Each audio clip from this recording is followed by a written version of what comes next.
Hello दोस्तों, मेरा नाम है विकास और आप देख रहे हैं आपका अपना कंप्यूटर चैनल CKG यानी कंप्यूटर का ज्ञान।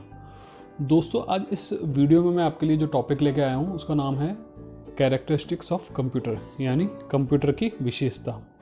दोस्तों, ये जो टॉपिक है ये राजस्थान पटवारी की कंप्यूटर सिलेबस का पहला टॉपिक है।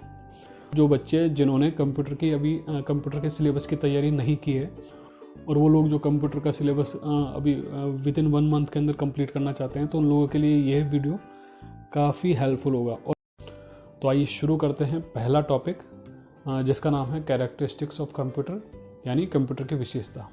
दोस्तों, वैसे तो हमको कंप्यूटर की विशेषता के बारे में सब कुछ पता है कि कंप्यूटर क्या काम करता है, कैसे काम करता है, मगर जब एज ए सिलेबस अगर हम इसको देखते हैं तो कैटेगराइज करके हमको पढ़ना इसको ज़रूरी है। दोस्तों, अगर कंप्यूटर की विशेषता में हम देखें तो speed, accuracy, diligence, versatility, reliability, memory, storage capacity और ऑटोमेशन इसकी मेन कैरेक्टरिस्टिक्स हैं। तो आइए हम एक एक करके इन सभी को ब्रीफली पढ़ते हैं। तो सबसे पहले हम चलते हैं स्पीड पे यानी गति। दोस्तों, कंप्यूटर एक बहुत तेज गति से कार्य करने वाली मशीन है। कंप्यूटर की स्पीड को उसके प्रोसेसर में मापा जाता है। प्रोसेसर जितना अच्छा होगा स्पीड भी उतनी ही अच्छी होगी। कंप्यूटर के प्रोसेसर की गति को मापने के लिए हर्ट्ज मापक इकाई का उपयोग किया जाता है। एग्जाम्पल के तौर पर अगर हम देखें तो यदि किसी कार्य निर्देश को पूरा करने में 1 सेकंड का समय लग रहा है तो उसकी गति 1 हर्ट्ज होगी। हम कह सकते हैं कि 1 हर्ट्ज इक्वल टू 1 CPS यानी 1 साइकिल पर सेकंड। अगर उसी तरीके से अगर प्रोसेसर 1 सेकंड में 1000 निर्देश पूरा करता है तो उसकी गति होगी 1 किलो हर्ट्ज। अब हम चलते हैं एक्यूरेसी की तरफ यानी शुद्धता की तरफ। तो कंप्यूटर न केवल अविश्वसनीय गति प्रदान करते हैं बल्कि वे सटीकता के साथ लगातार काम करने में भी सक्षम हैं। कंप्यूटर हमें सटीक परिणाम या गणना देता है। कंप्यूटर में किसी भी परिणाम में त्रुटि केवल गलत प्रोग्राम या निर्देश और इनपुट डेटा में गलती के कारण ही हो सकती है। हम सीधे तौर पर यह कह सकते हैं कि कंप्यूटर के परिणामों में गलती केवल इंसानों के कारण ही हो सकती है। दोस्तों, हम चलते हैं इंटेलिजेंस की तरफ। यह कंप्यूटर की विशेषता है कि कंप्यूटर बिना आराम किए और उसकी गति, सटीकता और दक्षता को कम किए बिना लगातार कई घंटों तक काम कर सकता है।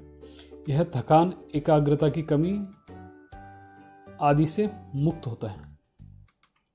दोस्तों, हम चलते हैं वर्सेटिलिटी की तरफ जिसको हम बोलते हैं बहुमुखी प्रतिभा। कंप्यूटर प्रकृति में बहुमुखी है। कंप्यूटर कोई भी कार्य कर सकता है बशर्ते उसके पास प्रोग्राम और उससे संबंधित डेटा का एक सेट हो। कंप्यूटर अनेक प्रकार के कार्य को करने में उपयोग किया जा सकता है, जैसे कि कोई लेटर लिखने के लिए, म्यूजिक सुनने के लिए, कोई लिस्ट मैनेजमेंट, हॉस्पिटल मैनेजमेंट की कोई लिस्ट, बैंकिंग और कई प्रकार के ऑफिस मैनेजमेंट के कार्य कर सकता है। दोस्तों, अब हम चलते हैं रिलायबिलिटी यानी विश्वसनीयता की तरफ। अगर हम देखें तो ऐसा कोई सा फील्ड नहीं है जहां कंप्यूटर का उपयोग नहीं होता है। बड़ी बड़ी MNC companies, hospital, education centre, malls, banking sector, railways, airport, ऐसा कोई भी फील्ड नहीं है जो कंप्यूटर से मुक्त हो। दोस्तों, अगर हम देखें तो इसकी एक विशेषता है जो इसे सब इंडस्ट्रीज में भरोसेमंद बनाती है और वो है डेटा सिक्योरिटी।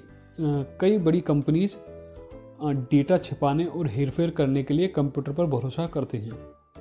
बड़े लेन देन की सभी गणनाओं के लिए कंप्यूटर कैपेबल है, इसलिए यह कहना सुरक्षित होगा कि कंप्यूटर काफ़ी विश्वसनीय है। दोस्तों, अब हम चलते हैं मेमोरी की तरफ।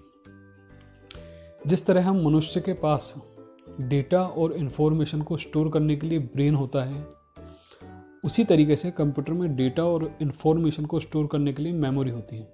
दोस्तों, अगर हम देखें तो कंप्यूटर मेमोरी को 3 पार्ट में डिवाइड किया गया है। प्राइमरी मेमोरी, दूसरा सेकेंडरी मेमोरी और तीसरा कैश मेमोरी। दोस्तों, हम इस मेमोरी के टॉपिक को आगे चल के अच्छे विस्तृत रूप में पढ़ेंगे क्योंकि ये भी एक सिलेबस का पार्ट है। आगे जाके हम इसको अच्छी तरीके से आगे आने वाले वीडियो में हम इसको अच्छी तरीके से कवर करेंगे।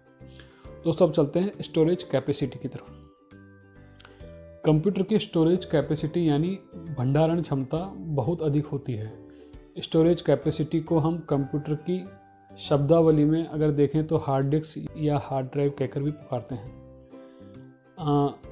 अगर हम देखें तो स्टोरेज कैपेसिटी को बाइट में नापा जाता है। अगर हम इसको समझें तो ये कुछ इस प्रकार है, जैसे 8 बिट्स मिलके 1 बाइट बनाते हैं।